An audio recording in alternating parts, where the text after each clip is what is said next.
ଶିବଲିଙ୍ଗରେ ପ୍ରତିଦିନ ମାଂସ ଭୋଗ ଦେଉଥିବା ଭକ୍ତ କିଏ? କର୍ଣ୍ଣପ ନାରାୟଣଙ୍କ ସମ୍ପୂର୍ଣ୍ଣ ରହସ୍ୟ। ନମସ୍କାର ବନ୍ଧୁମାନେ, ହର ହର ମହାଦେବ। ଆଜି ଆମେ ଏପରି ଏକ ଭକ୍ତଙ୍କ କାହାଣୀ ଜାଣିବା, ଯାହାଙ୍କ ଭକ୍ତିର କଥା ଶୁଣିଲେ ଆପଣ ନିଶ୍ଚୟ ମନ ଅଲଗା ଲାଗିବ। କୁହାଯାଏ, ଜଣେ ଭକ୍ତ ନିୟମିତ ଜଙ୍ଗଲରୁ ଶିକାର କରି ଆଣିଥିବା ମାଂସ ଶିବଲିଙ୍ଗ ନିକଟରେ ଭୋଗ ଅର୍ପଣ କରୁଥିଲେ। ତାଙ୍କ ମନ୍ତ୍ର ଜଣାନଥିଲା, ପୂଜାର ବିଧି ଜଣାନଥିଲା, କିନ୍ତୁ ମହାଦେବଙ୍କୁ ପ୍ରତି ତାଙ୍କ ମନରେ ଥିଲା ଅତୁଟ ପ୍ରେମ। ଦକ୍ଷିଣ ଭାରତୀୟ ଶୈବ ପରମ୍ପରାରେ ସେ 36 ନାୟନାରଙ୍କ ମଧ୍ୟରୁ ଜଣେ ମହାନ ଶିବଭକ୍ତ ନାମରେ ପୂଜିତ। ଜଙ୍ଗଲରେ ଶିବଲିଙ୍ଗ ଦର୍ଶନ। ତୀର୍ଣ୍ଣନ ଜଣେ ଶିକାରୀ ଥିଲେ। ଦିନେ ଜଙ୍ଗଲରେ ଘୁରୁଥିବା ସମୟରେ ସେ ଏକ ଶିବଲିଙ୍ଗ ଦେଖିଲେ। ଶିବଲିଙ୍ଗକୁ ଦେଖିବା ମାତ୍ରେ ତାଙ୍କ ହୃଦୟରେ ଅଜଣା ଭକ୍ତି ଜାଗ୍ରତ ହେଲା। ସେ ଦେଖିଲେ, ଏହେ ମୋର ମହାଦେବ, ମୁଁ ତାଙ୍କୁ ଛାଡ଼ି କେମିତି ଯିବି? ସେ ପୂଜାର ବିଧି ଜାଣୁନଥିଲେ, ତେଣୁ ନିଜେ ଯେମିତି ଜାଣିଥିଲେ ସେମିତି ଶିବଙ୍କ ସେବା କରିବା ଆରମ୍ଭ କଲେ। ପ୍ରତିଦିନ ମାଂସ ଭୋଗ। ତୀର୍ଣ୍ଣନ ଶିକାର କରିବା ପରେ ନିଜ ପାଇଁ ଯାହା ରଖୁଥିଲେ, ତାହାଠାରୁ ଭଲ ଅଂଶଟି ମହାଦେବଙ୍କ ପାଇଁ ରଖୁଥିଲେ। ସେହି ମାଂସକୁ ଶିବଲିଙ୍ଗ ନିକଟରେ ନେଇ ଯାଇ କହୁଥିଲେ, ହେ ମୋର ପ୍ରଭୁ, ମୁଁ ଆପଣଙ୍କ ପାଇଁ ଯାହା ଭଲ ପାଇଛି ତାହା ଆଣିଛି, ଆପଣ ଏହାକୁ ଗ୍ରହଣ କରନ୍ତୁ। ପରମ୍ପରାଗତ କାହାଣୀରେ ଏହିପରି ତାଙ୍କ ଦୈନିକ ଭକ୍ତିର ବର୍ଣ୍ଣନା ମିଳେ।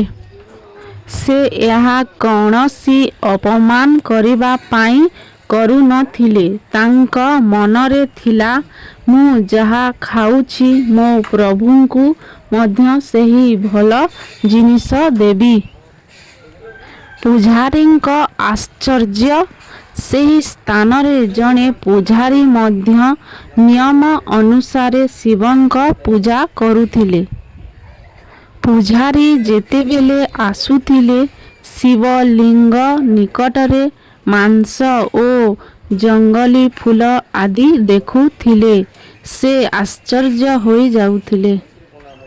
ସେ ମନରେ ଚିନ୍ତା କଲେ, କିଏ ପ୍ରତିଦିନ ଏଠାକୁ ଆସି ଏପରି କରୁଛି? ପୂଜାରୀ ପ୍ରତିଦିନ ସ୍ଥାନଟି ସଫା କରି ନିୟମ ଅନୁସାରେ ପୂଜା କରୁଥିଲେ।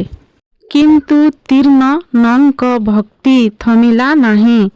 ମହାଦେବ ପୂଜାରୀଙ୍କୁ ସତ୍ୟ ଦେଖାଇଲେ।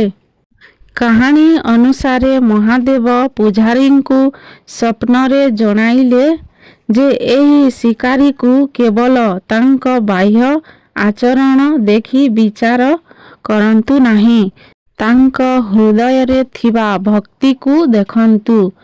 ଏହାପରେ ପୂଜାରୀ ଲୁଚି ତୀର୍ଣ୍ଣନଙ୍କ ପୂଜା ଦେଖିବାକୁ ଲାଗିଲେ। ସେ ଦେଖିଲେ, ତୀର୍ଣ୍ଣନ ଶିବଙ୍କୁ ନିଜ ପରିବାରର ଜଣେ ଲୋକଙ୍କ ଭଳି ଭଲ ପାଉଛନ୍ତି। ତାଙ୍କ ପାଇଁ ଶିବଲିଙ୍ଗ କେବଳ ପଥର ନୁହେଁ, ସେ ତାଙ୍କ ପ୍ରିୟ ମହାଦେବ। ଭକ୍ତିର ସବୁଠାରୁ ବଡ଼ ପରୀକ୍ଷା। ଦିନେ ତୀର୍ଣ୍ଣନ ଶିବଲିଙ୍ଗ ପାଖକୁ ଆସି ଦେଖିଲେ ଯେ ଶିବଙ୍କ ଗୋଟିଏ ଆଖିରୁ ରକ୍ତ ବାହାରୁଛି। ତୀର୍ଣ୍ଣନ ଭୟଭୀତ ହେଲେ। ମୋ ମହାଦେବଙ୍କ ଆଖିରେ ଆଘାତ ଲାଗିଛି, ମୁଁ ତାଙ୍କୁ କେମିତି ଠିକ୍ କରିବି? ସେ ନିଜ ମନରେ ଶିବଙ୍କୁ ରକ୍ଷା କରିବାକୁ ଚେଷ୍ଟା କଲେ। କାହାଣୀର ପରବର୍ତ୍ତୀ ଅଂଶରେ ତାଙ୍କ ଭକ୍ତି ଏତେ ଚରମ ସୀମାକୁ ପହଞ୍ଚେ ଯେ ସେ ନିଜ ଆଖି ମହାଦେବଙ୍କୁ ଅର୍ପଣ କରିବାକୁ ପ୍ରସ୍ତୁତ ହୋଇଯାଆନ୍ତି। ସେ ନିଜର ଗୋଟିଏ ଆଖି ଅର୍ପଣ କରିବା ପରେ ଶିବଲିଙ୍ଗର ସେହି ଆଖିରୁ ରକ୍ତ ବନ୍ଦ ହୋଇଗଲା। କିନ୍ତୁ କିଛି ସମୟ ପରେ ଅନ୍ୟ ଆଖିରୁ ମଧ୍ୟ ରକ୍ତ ବାହାରିବାକୁ ଲାଗିଲା। ତୀର୍ଣ୍ଣନ ତାଙ୍କ ତୃତୀୟ ଆଖି ମଧ୍ୟ ଅର୍ପଣ କରିବାକୁ ପ୍ରସ୍ତୁତ ହେଲେ। ଠିକ୍ ସେହି ସମୟରେ ମହାଦେବ ପ୍ରକଟ ହୋଇ ତାଙ୍କୁ ରୋକିଦେଲେ। କର୍ଣ୍ଣପ ଥାଅ। ମହାଦେବ ତାଙ୍କ ଭକ୍ତିରେ ପ୍ରସନ୍ନ ହୋଇ ତାଙ୍କୁ ଆଶୀର୍ବାଦ କଲେ ଏବଂ ତାଙ୍କ ଦୃଷ୍ଟି ଫେରାଇ ଦେଲେ। ଏହି ଘଟଣା ପରେ ତୀର୍ଣ୍ଣନ କର୍ଣ୍ଣପା ନାମରେ ପ୍ରସିଦ୍ଧ ହେଲେ। ଏହି କାହାଣୀରେ ପ୍ରକୃତ ରହସ୍ୟ କ'ଣ?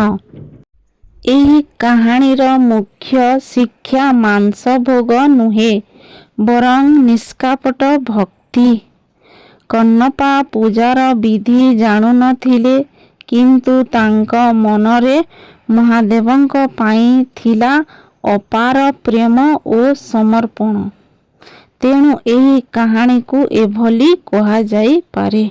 ମହାଦେବ ଭକ୍ତର ଭୋଗଠାରୁ ତାଙ୍କ ମନକୁ ଦେଖନ୍ତି। କିନ୍ତୁ ଏହା ଏକ ପରମ୍ପରାଗତ ଶୈବ ଭକ୍ତି କଥା।